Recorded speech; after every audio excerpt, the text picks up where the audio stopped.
President Lee, guests and fellows.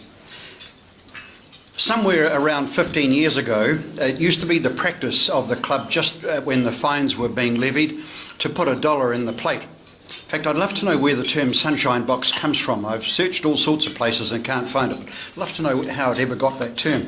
Anyhow, about 15 years ago, the late David Chapman decided that it would be appropriate to have an amnesty, and his amnesty was $5. So if you put $5 in the plate at the start of the sergeant's session, that let you off from the progressive fines as the session went on. So I thought today we would continue that amnesty, and my amnesty for today is an unframed Kate Shepherd print. Does anybody know what an unframed Kate Shepherd print is? Karen does. Well done.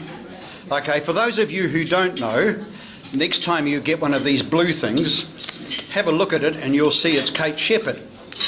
And so, where's Helen Algar? Is Helen Algar here today? No?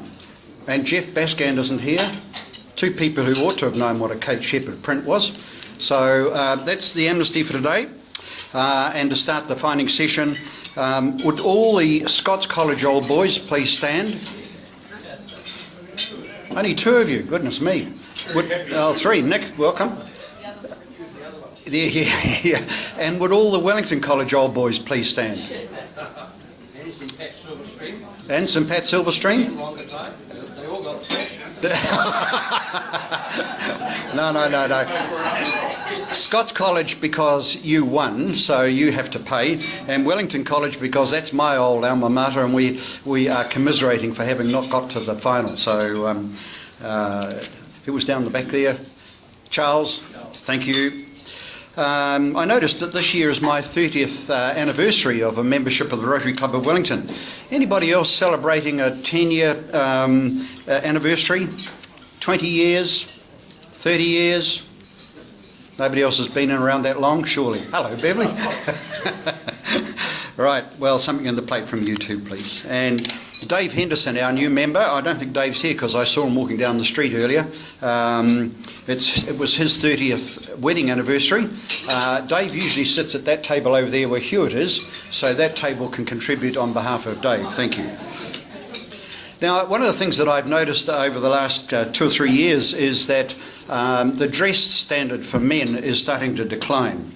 Now, I'm not a great fan of the dress standard as it used to be, but I'm cognizant that as president it was important to set the tone, and now I'm not. I don't have to set that tone, but as a special concession to today, I decided to wear a tie.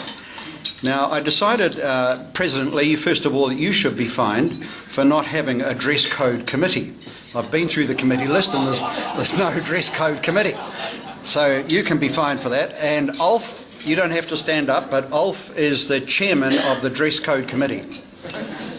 And our two members that I identified immediately as members of the dress code committee were Susan.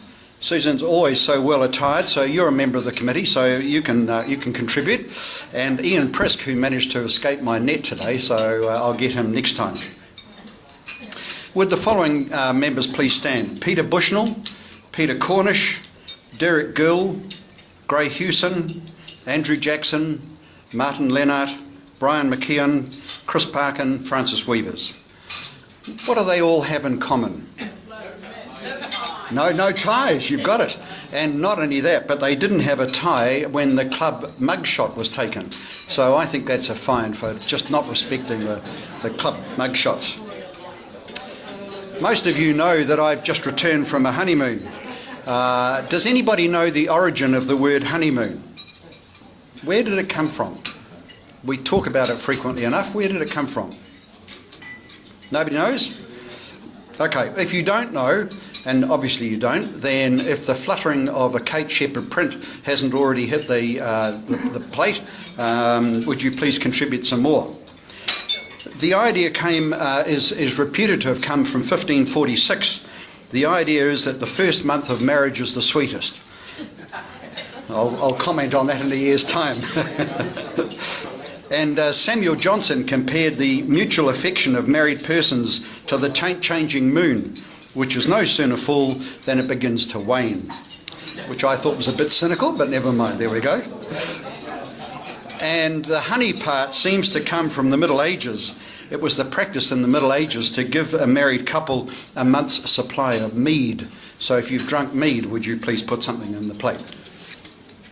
This is the first time that I've actually worn a wedding ring, and shortly after my wedding I was sitting there and twiddling my wedding ring because it was a new experience for me, and my son looked at me and he said, "It's all right, Dad, it doesn't have a combination."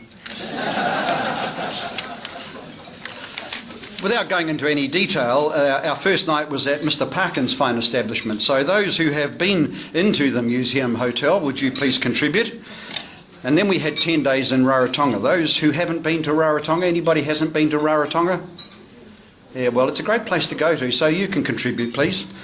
For those who have been, what was your most exciting adventure, activity or enduring memory? Any contributions? Motorbikes? Trust you, Russ. Anybody else enjoyed Rarotonga? Yeah, great place to go. Okay, finally, would the following please stand? Helen Hancock's, I don't think Helen's here, Peter Cohen, Nick Griffin, Gray Hewson, John Rowe, William Somerville, Peter Travers. Anything? Nick's the only one. Well, Nick, bad luck.